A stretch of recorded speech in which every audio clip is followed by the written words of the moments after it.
Welcome to Chit Chat Money. On this show, hosts Ryan Henderson and Brett Schafer interview industry experts and riff on the world of investing. As a quick reminder, Chit Chat Money is a CCM Media Group podcast. Ryan and Brett are also general partners at Arch Capital, and Arch Capital may have positions in the securities discussed in this podcast. Anything discussed on Chit Chat Money by Ryan or Brett or any other podcast guests is not formal advice or recommendation. Now please enjoy this episode.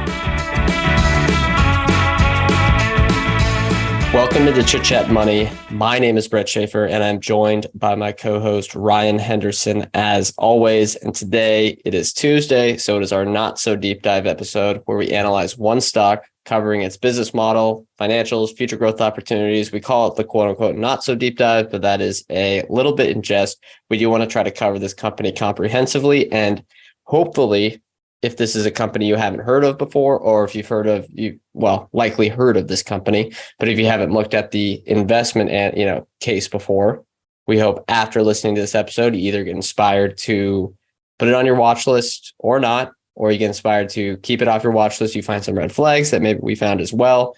Either way, we hope you learn some stuff from this and it helps you along with your research process.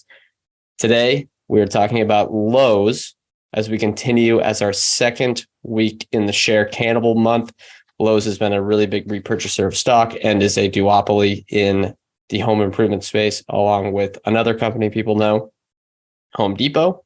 We're going to get into the episode, but first, if you want, again, we say this in every not so deep dive, if you want the show notes, if you want the charts, if you want links to further reading and some of the research we used along with this episode, we would recommend to subscribe to our free newsletter. It's actually just closing in on 2,000 subscribers. So not bad. Hopefully, you're not going to get a prize, but you can be the 2,000th subscriber there. And if you like the episode, give us a review on Apple Podcasts or Spotify. That's really it. Ryan, anything else before you want to get started and explain what Lowe's does? Because I know people have probably shopped there before, but the business model is unique and there's a lot of moving parts for these home improvement companies. Yeah. And before I get into the Lowe's, I'll just reiterate kind of what you mentioned there. The reviews honestly really do help a ton. If you listen to the show a lot, please. We just got a funny one. Be so kind as to review or just rate the show. I know it really helps kind of spread the good word, if you will. Today's episode is presented by the Science of Hitting Investment Research Service. The Science of Hitting was founded by Alex Morris, who spent a decade working as a buy-side equities analyst before launching his own service in early 2021. You've heard him here on the show a number of times, but Alex produces really, really high-quality equity research. And in addition, he provides 100% transparency into all his portfolio decision-making. We were early subscribers to the Science of Hitting Research Service, and we genuinely believe that Alex produces research that is on par with top Wall Street analysts at a fraction of the cost. I mean, the fact that you also get complete portfolio transparency and 100% accountability is just icing on the cake. Effectively, you're outsourcing a full-time equities analyst role for just $349 per year. Brett and I both pay for the service on our own, and we can tell you that it's honestly worth the money. Some of the companies that Alex covers includes Microsoft, Netflix, and Meta, Roku, Costco, Match Group, Berkshire, tons of others. So if you're interested, check out the TSOH Investment Research Service today at thescienceofhitting.com. Anyways, Lowe's. Lowe's is the world's second largest home improvement retailer behind Home Depot. And I say the world's largest, but they only operate in the US. They used to operate in Canada, but since divested or sold that business. So it's really all their stores are now on U.S. soil.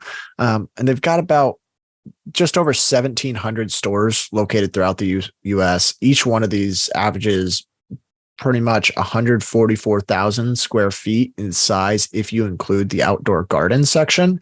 So a lot of these have a garden segment that's like adjacent or attached to the building. So in total, love those sections. Go there every mother. That's the Mother's Day place. That's where I go every May. Yeah, that's exactly right.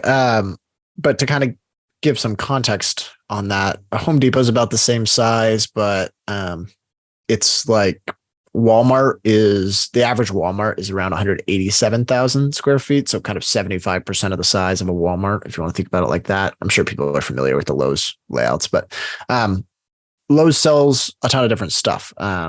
their sales come from lots of different categories and they break them down, and it's pretty diverse in terms of the segment revenues. But the four largest are appliances, lumber, outdoor living products, and lawn and garden. Those two, all those combined account for a little over 40% of the company's revenue, but they also sell kitchen and bath products, paint, tools, rough plumbing products, and plenty more. Basically, if you're doing anything to improve your home or build, there's probably an item at Lowe's that you might need. Now, Lowe's sells to, I would say, 3 different customer types. Really 2 big ones, but there's another one that they generate revenue through. So DIY, or do it yourself, and pros are the 2 big businesses here. There's also the do it for me, which I'll just address it right now. The do it for me is a small business for them. It accounts for only 5% of their sales, but basically Lowe's offers installation services to customers through a network of independent contractors. So this means if customers, want to do something for their home and, they see some items at Lowe's, they can also get the installation services. So you can get flooring put in, or you can get big kitchen or bathroom items installed, stuff like that. But really the bulk of the revenue is driven by the do-it-yourself customer. DIY makes up around 75% of sales. They don't break this out every quarter, but it's roughly 75%. This is your typical homeowner that's renovating their house or making some kind of improvement. And it's been a growing market for them, as it's kind of been 2 tailwinds. One, the number of housing units in the US has grown by about 1% to 2% a year for a really long time. It's just steadily gone up and up. And the average age of the home in the US continues to rise as well, which means there's a lot more improvements that are needed, a lot more servicing to those houses, which means more customers for Lowe's. The second segment, this is the pro segment, and it's around 25% of sales, and it's selling to people like tradespeople, so painters, plumbers, electricians. Yeah. For example, I worked for a painting company once in my day in high school, and they have to buy a bunch of products and they choose one of these outlets to go get their stuff. Yeah. And there's also like repair people, remodelers, and even property managers that they consider all those pros. And this segment really requires a lot of its own customized features in terms of the shopping experience. That means you need typically a separate checkout, separate customer support. You need your own online dashboard if you're a pro. Lowe's needs to offer bulk discounts. You often need loading assistance. There's membership awards, so you can get like a credit card through them and get some points back if you're using it a lot.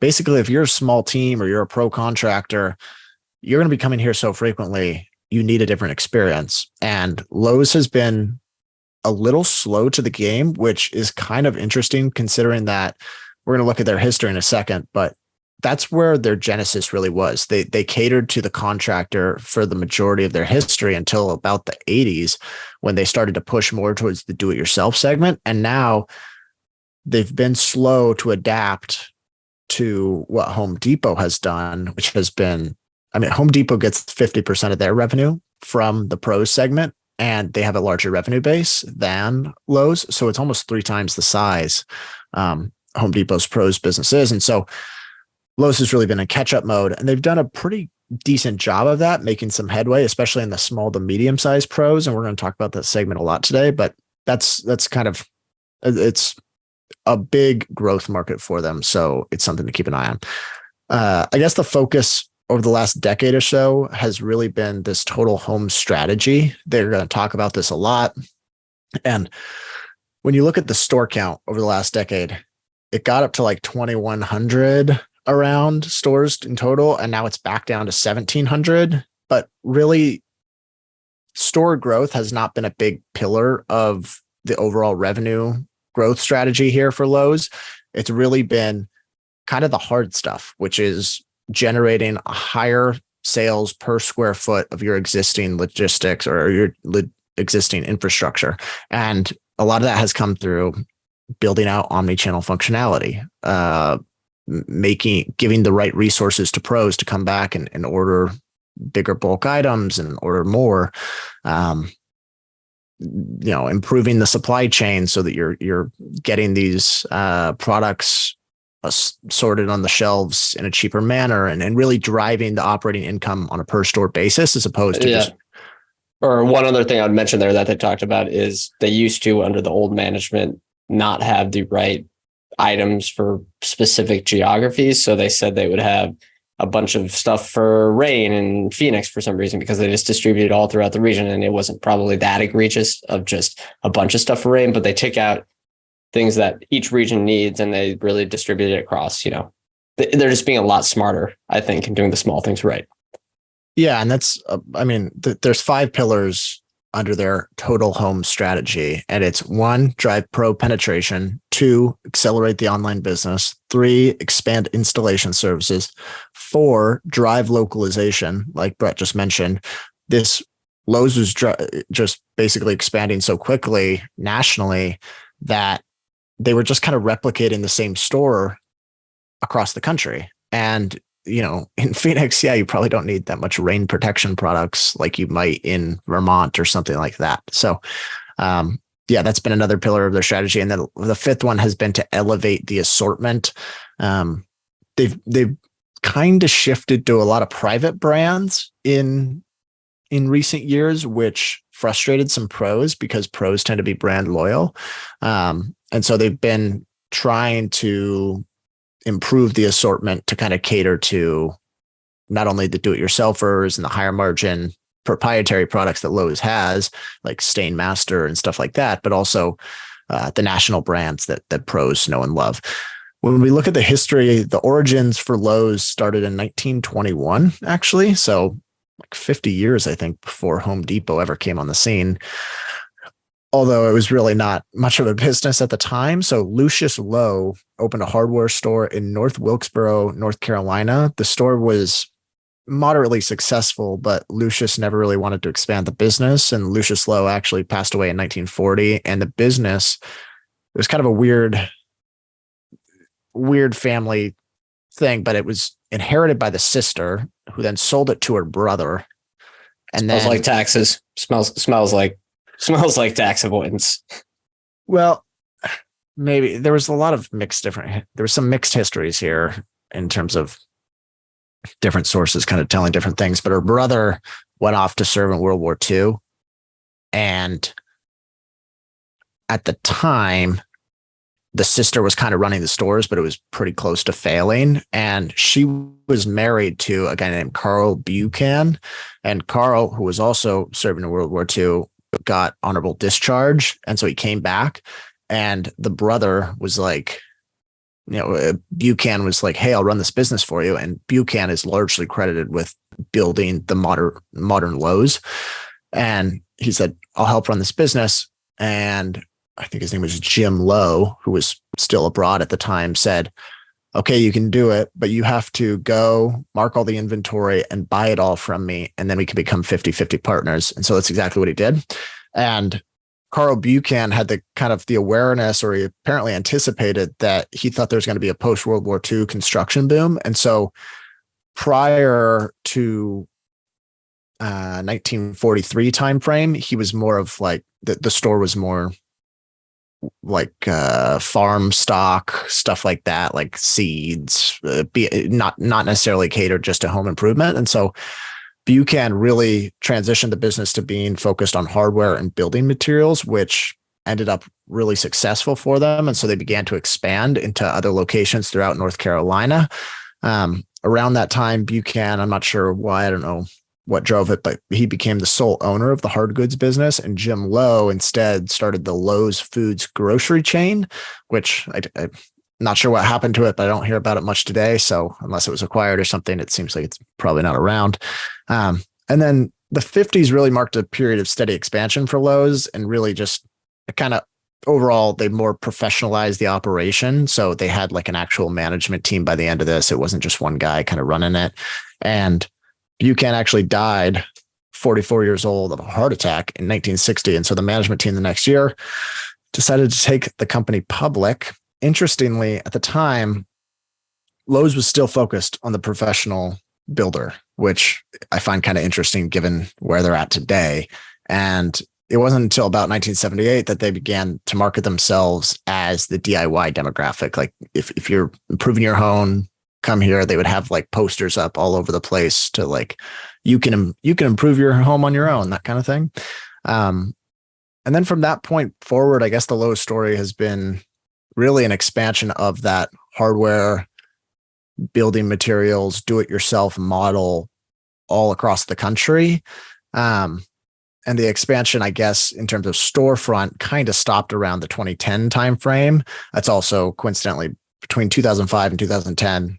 They started making the operational improvements in store. That was really the focus. And they started to buy back shares really consistently. The share count since 2010 is down 60%. So share count's down 60% in the last 13 years. Last 13 years, that might be the best. I'm not really sure. Maybe. AutoZone, I think. It's pretty good. AutoZone was what? Almost 90% since 2000. Yeah. So, little spoiler, maybe Sprouts will catch them in the 13 years from their start, but they started a little later. We'll see. But yeah, that's the bulk of the history here. At this point, they're running a duopoly with Home Depot. They copy a lot of each other's products.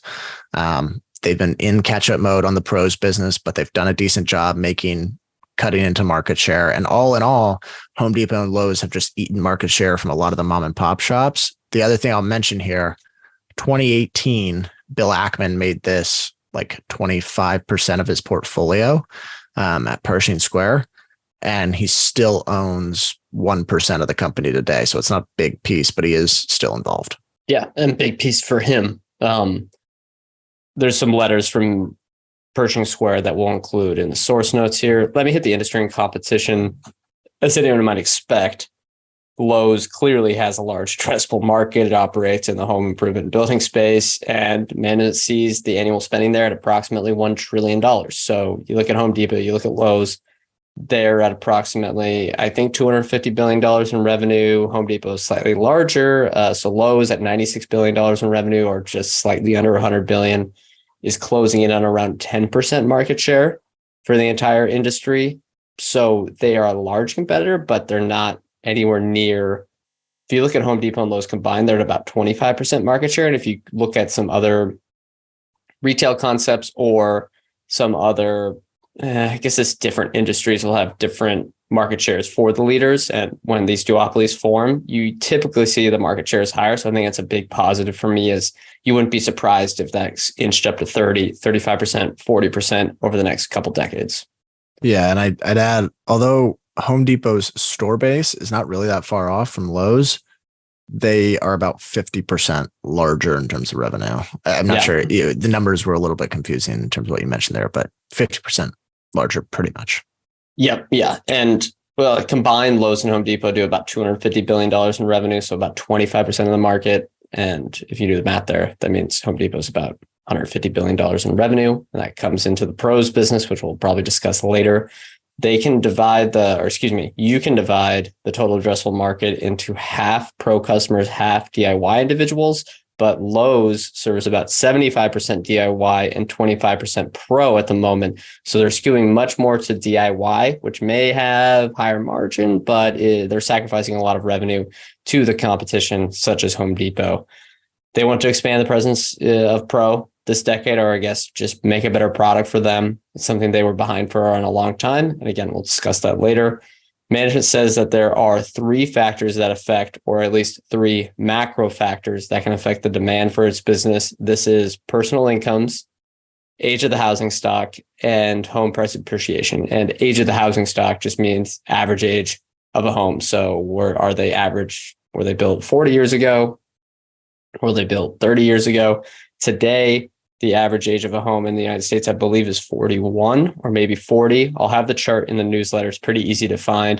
And that's up from about 31 in 2005. So the housing stock in the United States is getting older, and a lot of it is going into renovations for these houses, which as a home improvement store is something that benefits Lowe's. Now, if you look at competition, there's tons of it out there. Given it's $1 trillion industry, you can probably divide this competition into three different categories. One, how it just says itself, say Home Depot. the leader in the space, the only one that's really the copycat of Lowe's, or they're the one that are the duopoly, the same sort of national brand within this. I know there's regional brands out there. And then second is the regional and local competitors. These are the mom and pop shops, the small and medium-sized businesses, the local chains, the regional chains. They compete for these broader home improvement stores. For example, in our small college town, we didn't have a Home Depot or Lowe's, but we had a town building supply thing that provided tools for DIYers. It looked exactly like a Home Depot or Lowe's, but just a little smaller. It was for that specific geographical area, which is focused more on farmers and serving the college research labs. But besides that, if that turned into a Home Depot or a Lowe's, I don't think it would be the same thing. It was essentially the same sort of product. So that's still a big competition out there. And then third one is the niche offering brands, which would be something like a Sherwin-Williams store, who is also a supplier to them. There is Floor and Decor. There's Ace Hardware. There's a lot of stuff that serves these niches. I think Floor and Decor is a very interesting one. That's an up and comer. Probably really maybe Tractor Supply to some extent. Tractor Supply to some extent as well. There are a lot of, if you look at Lowe's and Home Depot, they cover so many different products that some people can attack them from these individual things. Like if you go to a Sherwin-Williams store, you're going to get better served on paint, but you can only get paint. So it's a give and take there. All right, let's move to management and ownership. Unless Ryan, you have anything else to add before we move on? No, obviously a huge addressable market here, but they have done a pretty good job, both combined, Lowe's and Home Depot, really eating into the market. And I think the big takeaway for me would be they still have room to steal share from a lot of the mom and pop providers.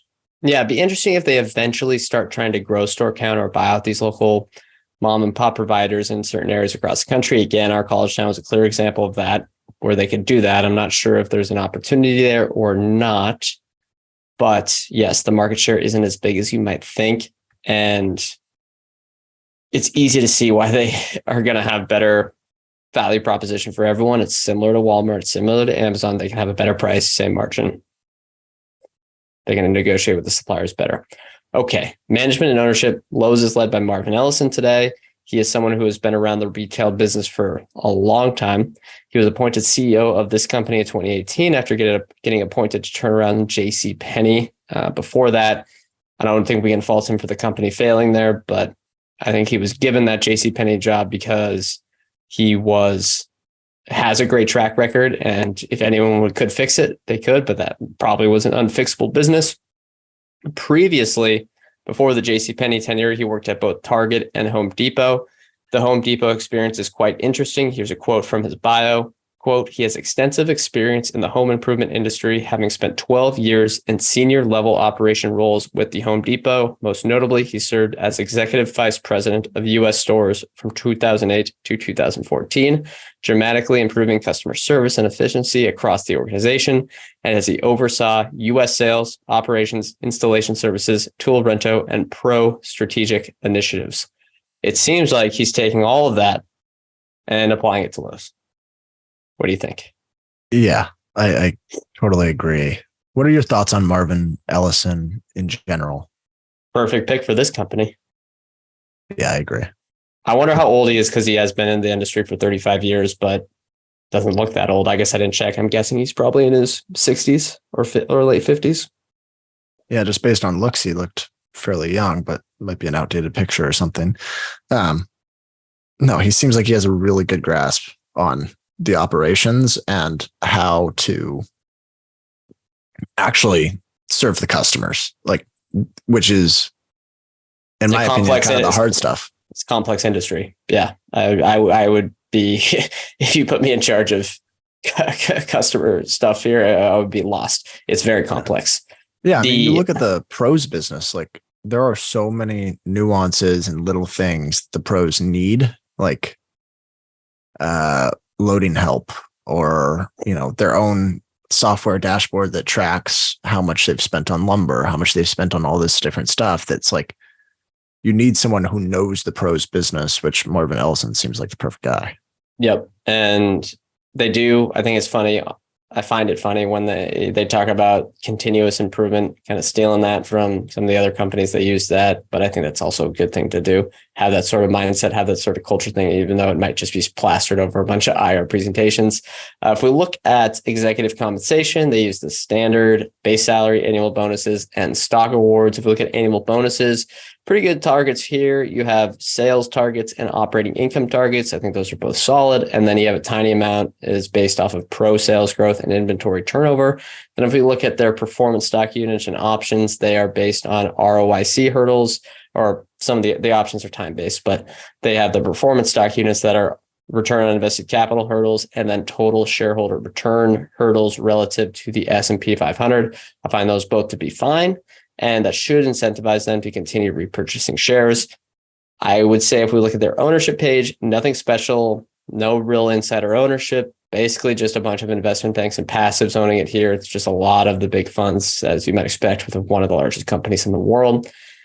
Super boring there, nothing exciting on the ownership page. However, for a company repurchasing a lot of stock, this should give them endless firepower to repurchase more shares, because you can just buy them back from all these passive holders. Okay, let's move to the financials. Ryan, what do the earnings look like for this business? So I'll go just through the last 12-month numbers and then talk about the decade as a whole. So last 12 months, they did $96 billion in revenue. Revenues declined slightly due to weakness in the DIY category. And then also there was a lot of lumber inflation that they're starting to lap. And so as the costs come down from their suppliers, they're passing through some of those cost savings to the customers, which leads to kind of headwinds on the top line. However, the operating income has been a little more consistent. So there was I think a 4.5% total revenue decline for Home Depot the last quarter, whereas operating income was, I want to say, almost flat. I'll come back to that. But $12.2 billion in operating income, $9 billion in earnings before taxes. There is a lot of interest expense here because they do load this thing up with debt. But over the last 10 years, revenue has grown at 6.5% annually. Store count's actually down, but part of that's from selling the Canadian business. So revenue grown at 6.5%. Operating margins have gone from 8% to 13%. And now still at 13%. It's like 12.8.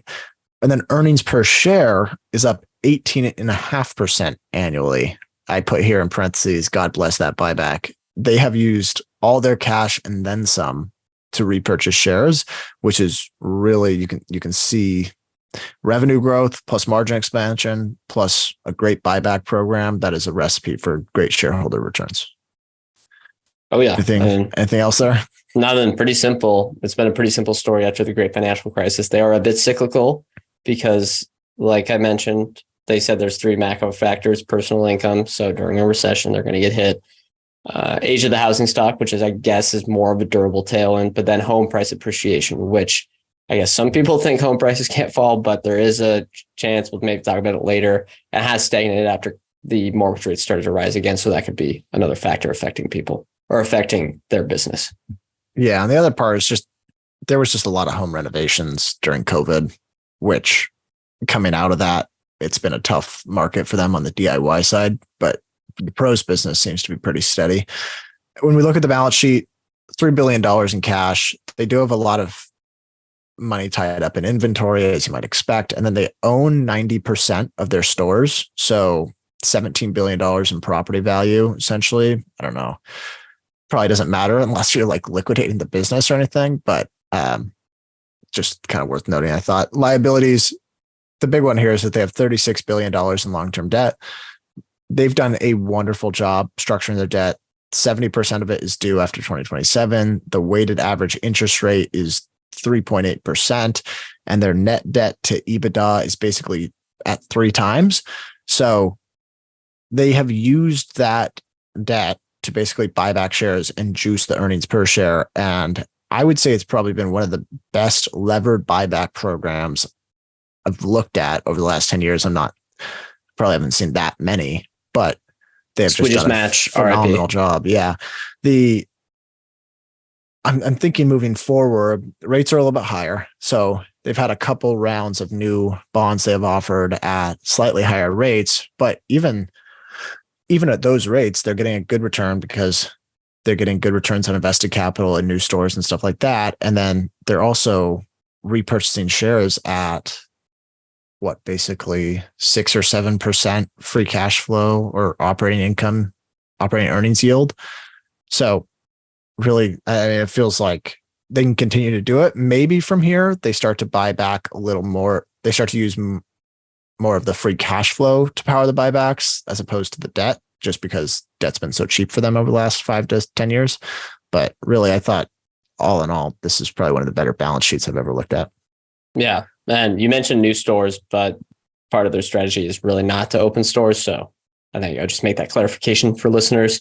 It's more of renovating the existing stores and the supply chain and stuff. But yeah, it's mostly technological investments, but they're not avoiding new store openings. Like they do open some, but they're just basically kind of reassessing their real estate footprint, and they also close some. So it's been essentially break even. Yeah. All right. Let's hit valuations very quick here. As with these share cannibals, a lot of them have run the levered buyback strategy. So I like to look at the EV to operating income and then price to free cash flow. Price to free cash flow, again, is just taking the market cap. So you can look at the price versus the free cash flow and how much firepower they have to buy back stock. Current market cap, 128 billion, current EV, 161. EV to operating income trailing is 15.9. So a little cheap. I think the market might be pricing in a little bit of a decline here over the next few quarters on their business. I think people are worried about that from the come down from COVID. Then we look at price to free cash flow, it's 21.8. So significantly higher. And their cash flow, it is a little bit lumpy. And I think right now we're in a little bit of a lumpiness where it's way below their operating income, but typically it has been below their earnings. So I think that's one disadvantage of this business. As Ryan mentioned, a lot of inventory.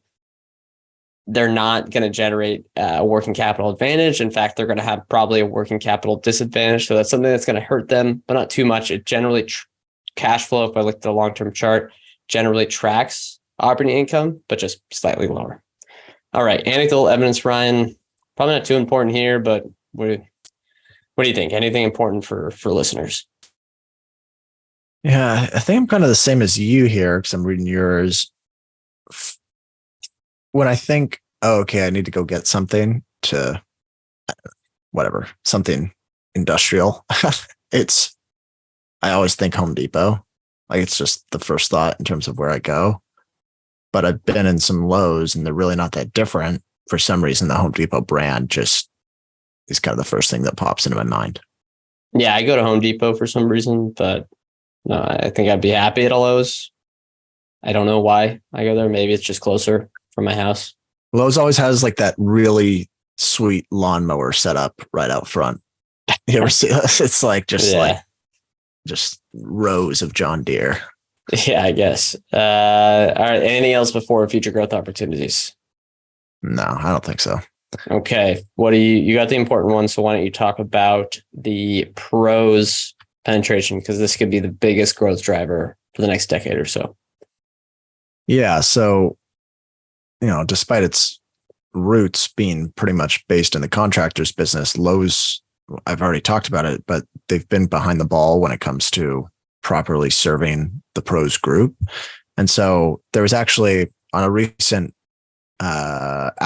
conference, Marvin Ellison went through kind of when he stepped in the changes that they tried to make. And so he said when he got to Lowe's, they ran a survey of contractors or tradespeople that had left Lowe's and started shopping elsewhere. And they said, basically, why did you do that? And he said, there's 5 things. 1, they said Lowe's is always out of stock. 2, the associate training consistency is all over the place. So like some of the associates know what they need. Some of the associates have no idea. It's basically like they're not getting enough consistency. 3, they can never count on Lowe's to have loading assistance, which is like very basic and fundamental. 4, they said, you can't distinguish me from anyone else. So if I'm sitting in line, I'm paying the same price as everyone else. I'm sitting in the same line and I'm buying $100,000 worth of something over a certain time period and they're buying $100. 5, they don't have the national brands. They had this big move to private brands. And because pros are so brand loyal, it was kind of a motivator for them to leave. They say they've been working on all of this and it's starting to bear fruit. There has been 600 basis point improvement in their pro penetration as a percentage of overall sales.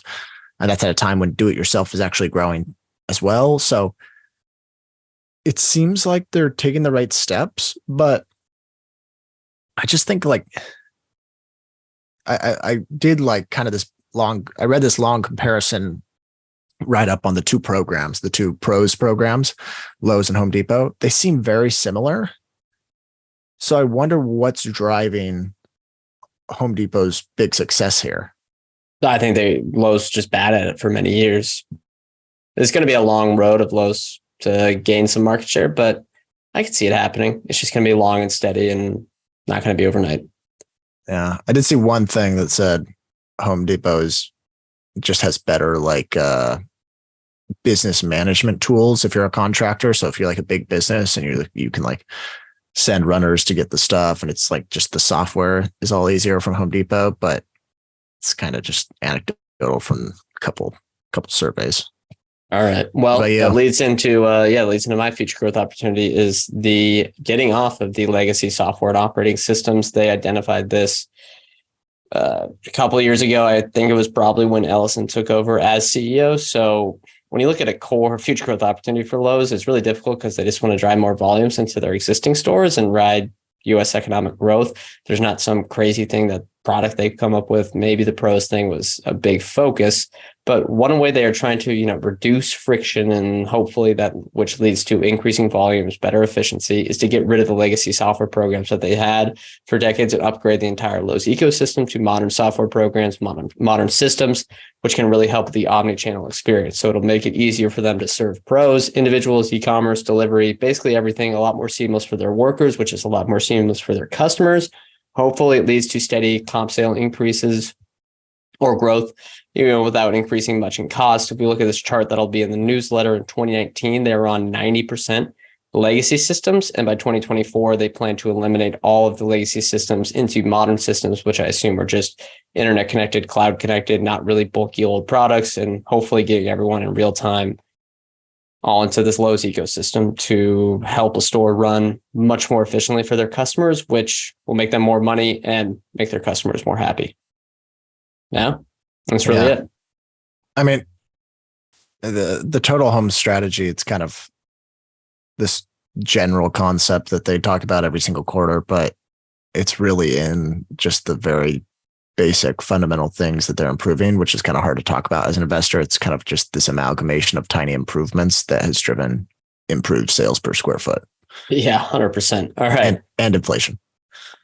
Inflation is nice for them. Inflation is very nice. Okay. Let's talk about highlights, lowlights. Ryan, what do you got for us?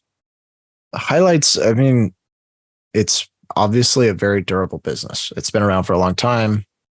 It feels like they have some good tailwinds at their back. It also has clear economies of scale. So 2/3 of their sales are, this is more for the durability side, but 2/3 of their sale are non-discretionary, according to Ellison. So that kind of tells me that they're not going to have, if real estate transactions or the real estate market falls 20%, because so many of their purchases are non-discretionary, they're not going to fall quite as much as the real estate market. They're not going to be as cyclical.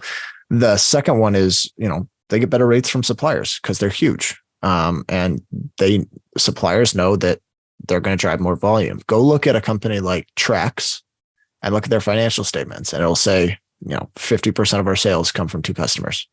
And you're telling me that Trex isn't going to give them sweetheart deals? I think that's just gives them further advantage over this mom and pop shops. Yep. Textbook definition of economies of scale.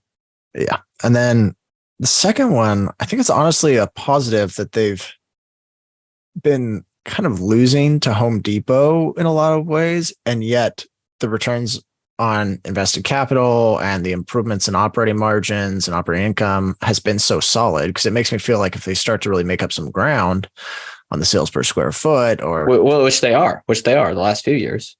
Yeah. Then I think it's going to look even better.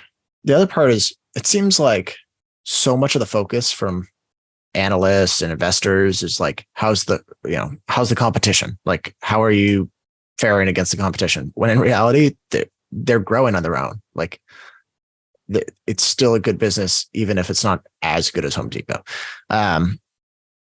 Third one, I kind of like that Ackman is involved, even though he's not like that involved. It just kind of gives me, he's owned this for a long time, and his core positions have been really, really good investments. And yeah, anything's complicated. I don't like Ackman being involved because he seems to, whatever his track record, that's not the best, but a simple business, an operating business, something that's not a roll up, something that's just, look, this business is whatever, it's undervalued, it's a great brand, blah, blah, blah. He does this one thing, Chipotle, Hilton, Lowe's, Canadian, the railways. I mean, he's one of the best at that, at identifying those. Yeah, 100%. Low lights for me though is, I know I just talked about this, but they are losing to Home Depot in the pros category, and they've been so far behind the ball that I wonder if they have Home Depot has such an advantage in the pros that it's going to be hard to catch up. Who knows? Honestly, it doesn't feel like there's a lot of lowlights to me. Ties to the real estate market's probably another one, but it's not, I don't know. It's not that cyclical. Yeah, I mean, it's a short-term thing. I think that's worried for me is I'll hit one of my lowlights is the 2020, 2021 housing bubble could be worse than we're thinking, or the fallout from that boom could be worse than we're thinking. You know, they're still going to be able to rise the growth in personal incomes. I mean, where do you think the UPS raises are going? They're going to be spent at Lowe's and Home Depot, and, aging housing stock is going to continue to help them. But if home prices stagnate, it's going to be a headwind. And if we don't actually have a big undersupply of housing, which I don't think we do, I'm on that camp because it's a very hard, there's a lot of arguments both ways there. I think they could face a headwind from that in the next 5 or so years. Is it going to kill the business? No, but this could be not the cyclical trough as people have maybe talked about in 2023, but maybe the beginning of the cyclical decline for the demand for the next few years. It doesn't destroy any of their competitive advantages, but could lead to near-term underperformance and could probably lead to a good buying opportunity. But it might mean the stock's down 30% 2 years from now. All right. What about highlights? I mean, like with all these share cannibal episodes, there's really a lot to like. I find a lot to like with a lot of these share cannibals that have outperformed. They're duopoly. They are doing all the right things to increase their competitive position. They have good management. They treat their customers and employees well. I think they mentioned that they've increased wages to employees by $3 billion since 2018, 2019. So they have no problem with that. Where maybe you're concerned for a Walmart, where you're getting these UPS drivers, you're getting these Chipotle workers, you're getting these Amazon warehouse workers, Costco employees that are getting paid so much now, which is a good thing. But some people are maybe going to have to catch up, and that's going to hurt them. Lowe seems to be one of the ones that have already, been proactive with this, which is a good thing. And then last one, most importantly, they consistently return cash to shareholders. Pretty simple. Now, the other low light I would hit is that I think there's a chance they get a little bit attacked by these niche competitors such as Floor and Decor over the long term. But otherwise, from a competitive standpoint, it's hard to argue there's a company, or if you want to lump Home Depot in, there are two companies in a worse position in retail, better in a better position than them. And I think the only two maybe I would argue would be Amazon retail and Costco, but curious if you have any thoughts on that. No, I mean, they seem, to be honest, like if I had to close my eyes for 2 decades and say which businesses are for sure, do I feel like are for sure going to be around, Lowe's and Home Depot would be really at the top of the list, especially among retailers. Yep. And Just, Amazon it's and so Costco. hard. It's so hard. I mean, you can't really do this online. And you do some of it online, but it has advantages. to be can't just be a standard buy the button. It's it has to be hard to do stream lumber online. Yeah. And if it's online, it's not really online. It's like, okay, we can help you deliver this lumber to this pro's place to maybe skip the store, but you still need a very customized service for that. Yeah, 100%. All All right. Bull case. You want to go ahead and with the bull case? What some numbers here? How could the stock perform here based on some estimates you made? Yeah, I think they're in a pretty good position, honestly, to generate double-digit returns from here. So I put the numbers down. I said if they grow their sales at the same rate as they did over the last 10 years, which I don't think is that unachievable, to be honest. Now there could be some headwinds with the real estate and maybe this Inflation, DIY. Inflation could be a factor, but it's so unpredictable, I think. Yeah.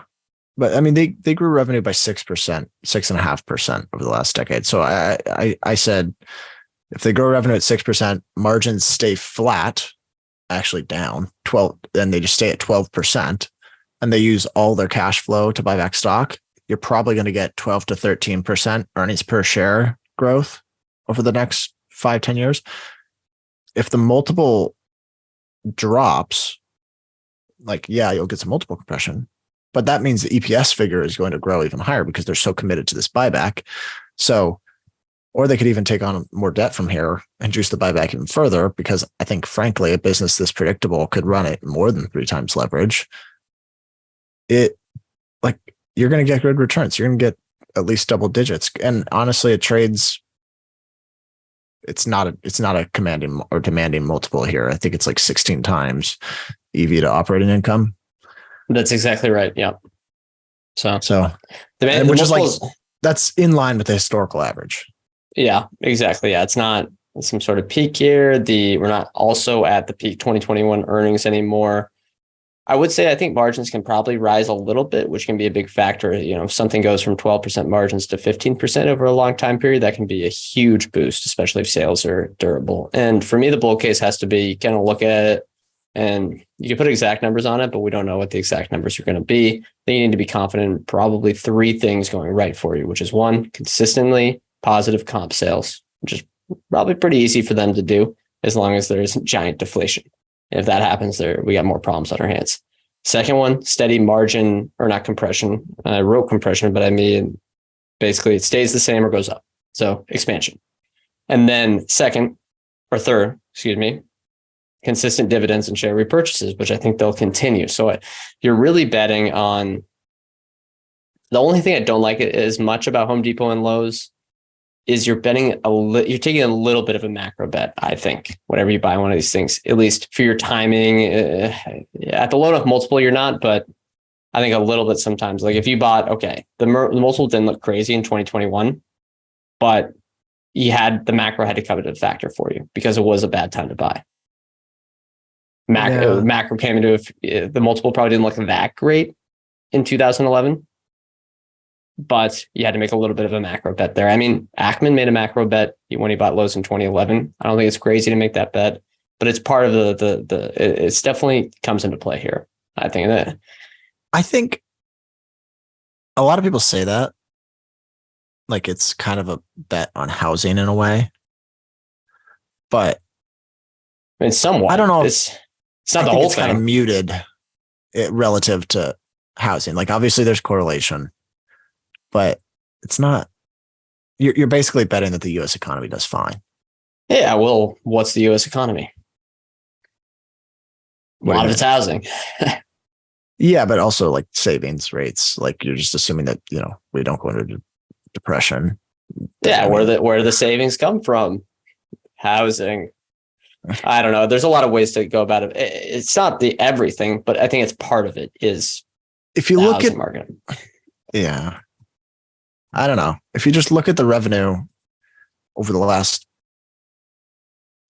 20 years, I've only looked at it over the last 10, but I assume you're going to see the competitive advantages shine through more than any macro 100%. uncertainty. Yeah. But yes, over the long term, yes, of course. But I think this is one where I look at it and say, that can help me find a good entry point where I want to buy this when the economy's in the tank. Because we have such a bad barometer for the economy as a whole. But you can know when. I mean, it's after it happened, so you can buy it like after the bad news is there. I mean, it's 2 years of DIY sales declines in the mid single digits you could call that trough earnings. Yeah, it's true. Who knows? But I mean, I think it's more of a like the more of a recessionary period, not a bullwhip from the pandemic. I think another macro bet you're kind of making is what's benefiting them, or is going to benefit them, is the people locked into the 3% mortgages, which are not going to be leaving their houses, or at least more of them are not going to be leaving, and they're going to take that money. And they have these record home equities, and they're going to improve their homes to hopefully eventually sell them. Eventually they will. So I think that's going to be a benefit for them. But again, you're making a slight interest rate bet there, I think. It's not the entire thing. It's not a huge factor, but I think it's something. Now, what do you think for you, Ryan? What do you think is your bear case? I guess it's that. I mean, if there is enough ties to the housing market here that people, Burry called it whatever, slow plane crash. Basically, if there's less movement for homes or housing in general, it could just lead to, I think, lackluster DIY sales growth. Now, I still think, regardless of the amount of transactions or home sales, I think people are still going to be improving their home more and more every year. So I think it's muted in terms of cyclicality relative to real estate as a whole, but it could lead to lackluster growth, especially relative to the last 10 years, which would lead to more like mid-single digits, maybe a high single digits earnings per share growth as opposed to double digits. Yeah, and that's mine as well, where all those things, those factors that we talked about, when they come together, they can create really, really strong double-digit returns that are durable. But, like Ryan mentioned, if they see comp sales kind of stagnate, that's probably going to impact margins. And that has a compounding effect. So they could see margin compression there. And that's really what happened. And it seems like and again, this is just like AutoZone with some of these great share cannibals with durable businesses. It seems like it's hard to lose money over a long enough time period, because I think over the next 10 years, they can probably generate close to their entire, at least market cap, not enterprise values, entire market cap in cash. But don't know if this is the best entry point. More or less interested, Ryan, as we close things out. What are your final thoughts here? More interested. I don't know if I'm a buyer right here, but this is something I would be really interested in owning. It's same, I think maybe even more so than AutoZone, because with AutoZone, there was kind of the lingering EV concern, which is maybe going to eat away over time. That's 15 years. I know, but eventually it starts to hit the top line. Maybe. I don't know if it's 15 years before they start to see less cars coming through. Anyway, that's a different discussion, but I think there's less terminal concerns for Lowe's here, and it trades at a similar price. They're just as committed to the buyback. Management's very competent, and the growth seems similar, really.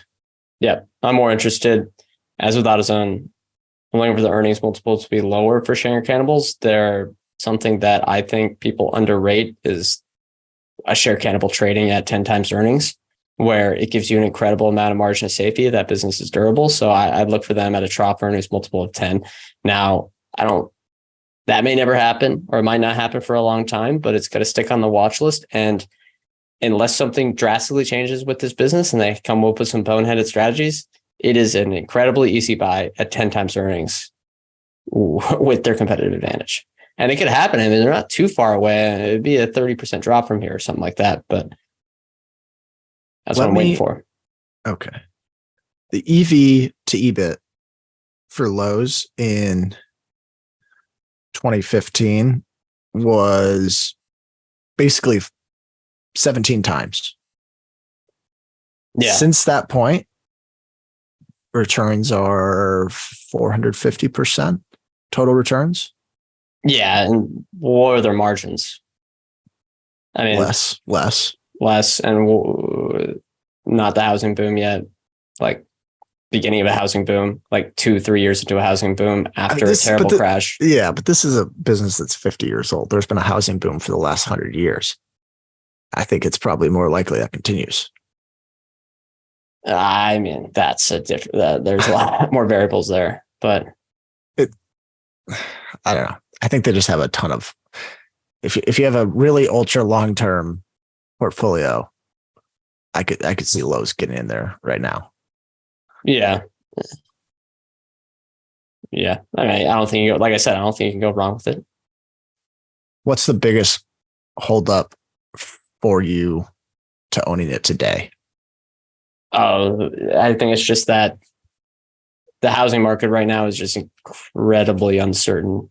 What do they say? It's like unprecedented, like all the stuff, all the factors. We don't know what's going to happen. I think that's just something that's holding me back. And like with these companies with competitive advantages, AutoZone's the same. I want to buy them during a recession. Like if you're confident that the competitive advantage is there when there's a recession in the economy, I want to buy the stock. Trying to find their EBIT in 2008. Well, it'd be more 2010 when the actual numbers came through, but yeah. It dipped like. But here's the thing, the numbers aren't going to look that good then. Right? What do you mean? Like their earnings multiple might not, they're going to be earning less. So their earnings multiple might not look that attractive. No, that's what I'm looking at their 2010 EBITDA, and it was down. It looks like maybe 20% from the 2008 highs. Beauty. Let's have that happen again. Do they have probably a better business today? I would say. Yeah, for sure, especially with the new management team. EV to EBIT right before 2010 got down to 8. I don't see, maybe that doesn't happen again, but I just want to be extra picky. All right. Well, more interested from me. Stock for next week. Discover. No, this is a weird one. This one people either love or hate because they look at the brand, but I think we'll get into it. Big time share cannibal. Might even, I think this one's trading at less than 10 times earnings, but a little more hair on the bone than both AutoZone and Lowe's. Yeah. This one is actually last like 3 years. I think it's probably taken out the most shares of anything I've seen. Let me see. All right. Well, that's a good little teaser. Don't give the number if you give it, but I'll go through the disclosure and we'll get out of here. All right. Wait. You have it? In the last 3 years, shares are down 18.5%. That's solid. Okay. I was thinking more like 30, but yeah, still pretty good. And that's a nice little tease for next week. Kind of an interesting company. All right, let's hit the disclosure and get out of here. We are not financial advisors. Anything we say on the show is not formal advice or recommendation. We are general partners at Arch Capital, and clients may hold securities discussed in this podcast. Thank you, everyone, again for tuning in. We're closing out the Share Cannibal month. AutoZone was last week. This week, Lowe's. Next week, Discover Financial. And the week after, Sprouts Farmers Market. We'll see you next time.